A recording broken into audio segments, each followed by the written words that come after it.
Sorry, not open for business yet. I haven't even picked a name for this joint, and I'm already getting calls. Well, we have something in common. I have a dysfunctional family, too. What the hell was that for? Here I am trying to help you, and you show your thanks by shooting me?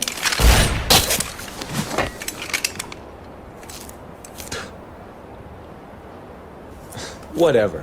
Do as you please. I'm beginning to think I've got rotten luck with women. After dissing the reboot, after shitting on DMC2, after coincidentally making a DMC1 video on DMC1's birthday or anniversary, whatever you want to call it, ladies and gentlemen, it is time for the video that everyone has been craving and jerking off to, or waiting to jerk off to. The Devil May Cry 3, the fan favorite out of the entire franchise once again.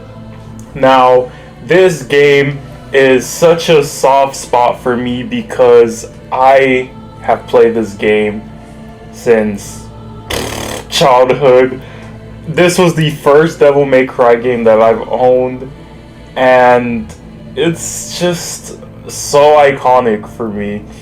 So there's so many things to talk about in this game, such as the story. The story is perfectly executed. Sometimes you even get to hear it from Lady's perspective when it talks about the story, which makes you think, is she the main character? Because you're playing as Dante the entire time. And oh my god, we get Dante's most disrespectful moments in this game. What was once a fucking voice cracking character to an ASMR artist is now a cocky asshole, and I love it. Well, then again, he gets character progression, which is another thing that the other Dantes didn't really get in the previous games. And then we also get the introduction of our boy Virgil. Oh my goodness, best character. I don't give a fuck. You Dante fanboys can kiss my... Nah, I'm just playing. Look, we don't need to start a Devil May Cry wars just like there's a console wars, okay? We don't need to do that shit. The fact that this game is a prequel is insane. The prequel did better than the previous two games. It was the best one. The best game ended up becoming a fucking prequel. What kind of shit is that? I don't even know. I can't even tell you, but god... This is that game where your friend asks, why the fuck should I play? You show them one cutscene of any character, fucking of any demon or any boss, and they're gonna get hooked. I guarantee it, they're gonna get hooked. Also, this game introduced the fucking stall meter. Even though it was in the previous two games, it didn't really matter too much. In this game, it matters the most because it determines your rank in the end of every mission. And then it kind of sets the bar for every other Devil May Cry game, where not only do you have to kill demons, you have to look good while doing it. So you gotta rack up the combos, you gotta not get hit. You know, you just do what you gotta do to get that S rank, even though in this game there were also double S rank missions, which, oh my god, if you tried to grind for that shit to get the clear bonus part, rest in peace your controller. I don't know what the fuck to tell you. The soundtrack is also very iconic. I could fucking blast Devils Never Cry or Taste the Blood or Divine Hate in my fucking earbuds while I'm at the gym, and I'm gonna wanna eat somebody's face off of their goddamn skull or whatever. But also, when it came to the story, it's like this game knew exactly when to be funny, when to be badass, when to be serious, and you kind of get to feel every single mood when it comes to all those cutscenes. Even the gameplay, whenever you're fighting Virgil, each time it gets more serious and it keeps you on your toes and it keeps you excited. And then the missions in this game, some of them are kind of questionable, but most of them aren't even too long, most of them aren't too short. They're all a pretty decent equal length. And when I say this game is perfect, it is to me. Like I said, I have a soft spot for it, and even though it's perfect to me, I know it's not the perfect game, because in like the HD collection they kind of changed some graphics up a little bit. Like they removed the transparency from Dante and Virgil's hair, and then some of the enemies, such as the Fallen and the ones where you gotta like look away to kill them, they glitch out sometimes and it's just ridiculous. But other than that, there's not really too many flaws. And then there's also the annoying fuckers that keep spawning in demons, if you know what I'm talking about. If you know, you know. You just gotta play the game and experience it yourself. You're still gonna love it, I fucking guarantee it. And then this game also has Bloody Palace, which is probably one of the best things ever. Even though DMC2 had it, it was horrible and dog shit. This is where it kind of set the trend to where future Devil May Cry's will not have a Bloody Palace, and it has to be good.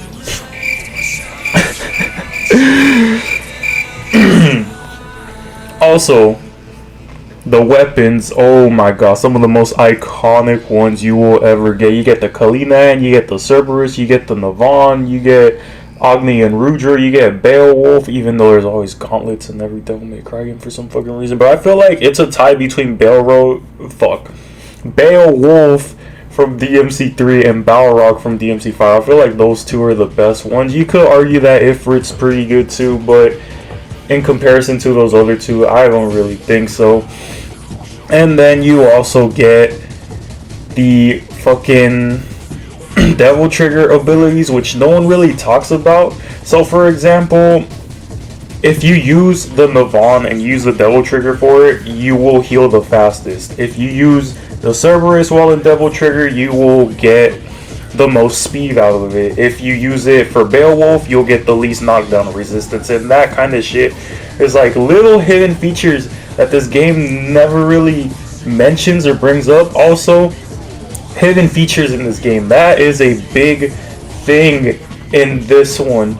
Like for example, whenever you load up a cutscene and then there's those little Easter eggs for the mission numbers before that mission, that's also very fucking cool. And then whenever you use alternate costumes, for example, you use Corrupted Virgil and then the Devil Trigger is Nello Angelo, or you use Sparta and all that other shit, or like whenever you fight Arkham and then you have Virgil come in to help you, you can use another controller and press start on that controller, and then you can have two people fight Arkham. Or if you use Super Dante and you activate the Doppelganger ability, you can do the exact same thing and have someone play as your Doppelganger. And then it's also pretty cool how in the Nintendo Switch version you also get to use Freestyle Dante, and you get to do Bloody Palace with two people. One will play as Dante, one will play as Virgil. I tried to do 3 players with Dante's Doppelganger, but unfortunately they knew I was trying to cheat the system and it didn't work. Another little hidden feature this game doesn't really talk about is how some of the bosses are weak to certain weapons. For example, Navon is weak to Cerberus, and I think Beowulf, I don't remember. The little centipede motherfucker, that motherfucker big as fuck. Its weakness is Agni and Rudra and the Cerberus, and Doppelgangers is the Beowulf. It's pretty cool how they hid all of those little secrets in this game. I think it's pretty odd. And can we talk about how fucking handsome Dante and Virgil? Sin City wasn't made for you. Angels like you. I'm still waiting on the day we get an alternate costume where Virgil has his hair down, but that's probably not gonna happen since we have alternate colors now, which is probably one of the dumbest things ever. It worked in DMC4 and DMC5, however, get that shit out of here. Also, you gotta love the bosses. I feel like almost all of them are pretty good. The ones that probably get on my nerves, definitely Arkham. We can all agree that is one of the worst bosses in this game. And the Heart of Leviathan was kind of questionable, not gonna lie. But other than that, I feel like the bosses are pretty cool. You get Virgil, you get Agni and Rudra. You also get to play as Virgil, by the way. Best character, again. And then you also get to fight Navon, you get to fight Cerberus, you get to fight Beowulf, you get to fight Lady, even though that boss fight was also pretty annoying. I also have a video on top 10 Devil May Cry bosses and top 10 worst Devil May Cry bosses if you're interested in that. But anyway, that's besides the point. You also gotta love how relatable Dante is in this game, and I'm not talking about like the badass soloing entire demonic dimensions and shit. No, I'm talking about like how he's just broke And I'm sorry, Dante, that's not what I meant to say. But like he has situations that he's going through that the average player can relate to or has experienced in the past, and I feel like that's one of the reasons that kind of made Dante a fan favorite. Also, his play style, even though it becomes more advanced in future games. Honestly, I'm not gonna lie to you, I've had more fun playing as Dante in this game than in Virgil's. This is probably like the only game where I will pick Dante over Virgil whenever that's an option. Any other game, it's Virgil. But then DMC 1 and 2, yeah, we're gonna talk about that because he's not even playable in those fucking games. Even if Peak of Combat actually ever comes to global, yeah, you're gonna see me maining my favorite sword boy. Sorry, I'm not kissing ass, I promise. But I can go on forever about this game because it's just really good. And like I said, it might not be the perfect game, but I know to most people and to like almost every Devil May Cry game, it is. And this is definitely most people's favorites, even though some people like DMC5 better and some people like DMC1 better. But for me, I'm always going to have the soft spot for DMC3 because it just hit different. Especially, I guess, since I was a kid. Maybe that's one of the big reasons, because I was a kid and you might be questioning, what the fuck are you doing playing DMC3 when you're like in first grade or whatever? Motherfucker, we got like 3-year-olds playing GTA, shut the fuck up. We also get the introduction of our abilities with Dante, or the styles such as Trickster, Gunslinger, Swordmaster, Royal Guard, and then we get 2 for the hell of it, which is Doppelganger and Quicksilver, and they make the gameplay a lot more enjoyable. And for the ones that like to give you shit because you're a Trickster main, tell them the fuck off, okay? I'm a Trickster main. Motherfuckers think they're cool because they use Royal Guard. Motherfuckers only use Royal Guard because it's easy in the harder difficulties once you actually perfectly time how to block them, because then you could like push the damage back to them. Swordmaster, those motherfuckers just use Swordmaster just to say they're not Trickster mains. And then Gunslinger motherfuckers, do those even exist? No, I'm being serious, do those even exist? But yeah, there's so much you can really talk about and discuss in this game. You also get fucking Arkham / Jester, which kind of threw in like that little comedic and serious contrast to it, which we love about this game so much. And then we also get the level design, which was pretty cool. It was pretty bussin'. We also get Dante's parkour from like DMC2, just better and more polished, and it worked. And I wish that you were still able to do that in the future DMCs, like you were still able to spin around stripper poles. I mean, you were still able to wall run and stuff like that. But I mean, some things have to change, I guess.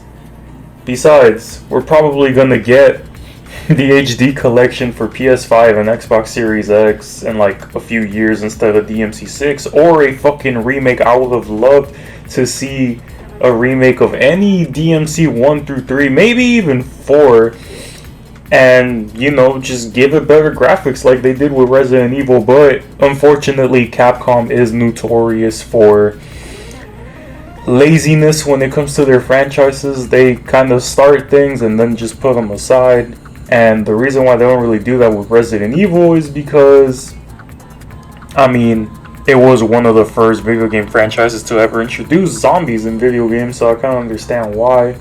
And it is probably their most popular series. And then there was Street Fighter, but then they also got lazy with that. I mean, look at Street Fighter 5 and maybe Street Fighter 6. I don't know. I wouldn't judge. I haven't tried it. Do I intend to? I don't really know. Fighting games are just kind of falling off these days. But hopefully, you know, we get DMC6. They said it was already in the works whenever DMC5 dropped, but that was like 4 years ago. I hope you guys enjoy this video, and please tell your friends to play DMC3. I swear to God, they're gonna love it just as much as we do.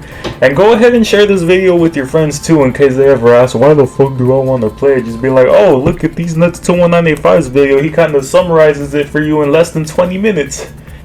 Yeah, boy.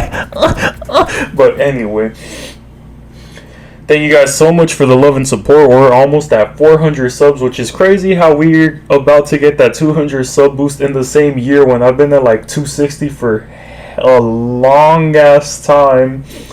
But we're still gonna push this type of content out, and I also gotta start live streaming and stuff. For my 400 sub special, I wanted to do it for my 300 sub special, but I don't know. I would have really loved to have my viewers or subscribers or whatever send me videos of like their clips of any Devil May Cry game. It could be a good clip, it could be a fail, whatever it is. And I kind of want to make that a little mini series, like top 5 DMC clutches / fails. If you guys are interested, let me know in the comments below. But until then, that's going to be it for today, guys, and I will see you in the next one.